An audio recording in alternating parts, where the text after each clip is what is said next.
iyong pagmamahal, kumakamtan kahit na sandali.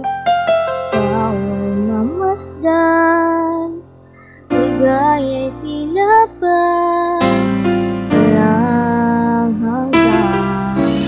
Sana'y di na magising, nangangarap man din.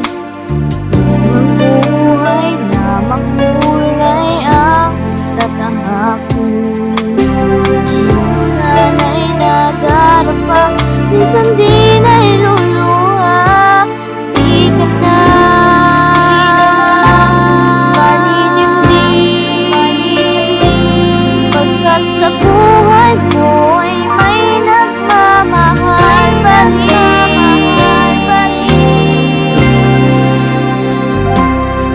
Ingatan ka, alagaan ka. Sa puso ko ikaw ang pag-asa. Sa aking mundo may gagabay sa'yo. Ang alin ko'y totoong pagmamahal mo. Ay nagmamahal ako'y sa'yo. Aking inay, ikaw ang nagbigay ng buhay ko. Buhay na kay ganda, narito na ako. Sa ating buhay mayroong taong pinakamahalaga. Siya yung taong laging nandyan sa tuwing nangangailangan ka, upang muling tulungan ka, upang muling ibangon ka. Siya ay walang iba kundi ang iyong nag-iisang ina. Siyam na buwan kanyang dala, sa kanyang sinapupunan, lahat ng oras nilaan upang mapagtuunan ka ng bawat panahon hanggang sa iyong paglaki. Mga banayad na haplos na sa iyo'y dumadampi, mga simpleng pangaral na nagsilbi sa iyong gabay upang lumaban at hindi umurong sa paglalakbay. Lagi sa iyong nakabantay sa tuwing kailangan ng sandalan, pagmamahal ng sang magulang na walang hangganan. At hindi niya alintana ang dumadaang unos, pagmamahal sa puso na kailanman ay naging taos. Laging nandyan upang damayan ka't bigyan ng mga payo. Yan ang ina na kung wala sila, wala rin tayo. Sa puso ko ikaw ang pag-asa. Sa aking mundo may gagabay sa'yo. Ang alin ko'y totoong pagmamahal mo.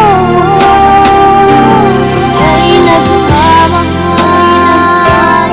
ako'y sa'yo. Aking inay, ikaw ang nagbigay ng buhay ko. Buhay na kay ganda, narito na ako na.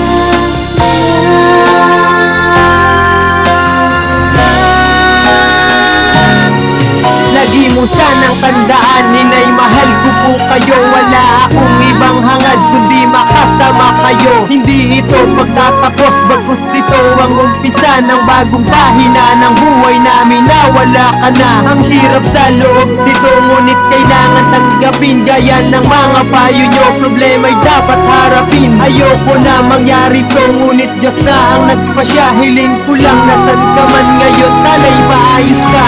Hindi mawawala ang mga alaala mo, mga pangaral na sumasariwa sa isipan ko. Hindi ko na magagawa mga nakasanayan ko, maglalambing sa tuwing ako ay napapagalitan nyo. Taos pusong pasasalamat ang nais di paabot. Salamat sapagkat pagmamahal nyo di pinagdamot. Ngunit ngayon ay hindi na namin kayo makakasama. Ika'y nasa lugar malayo sa mga problema.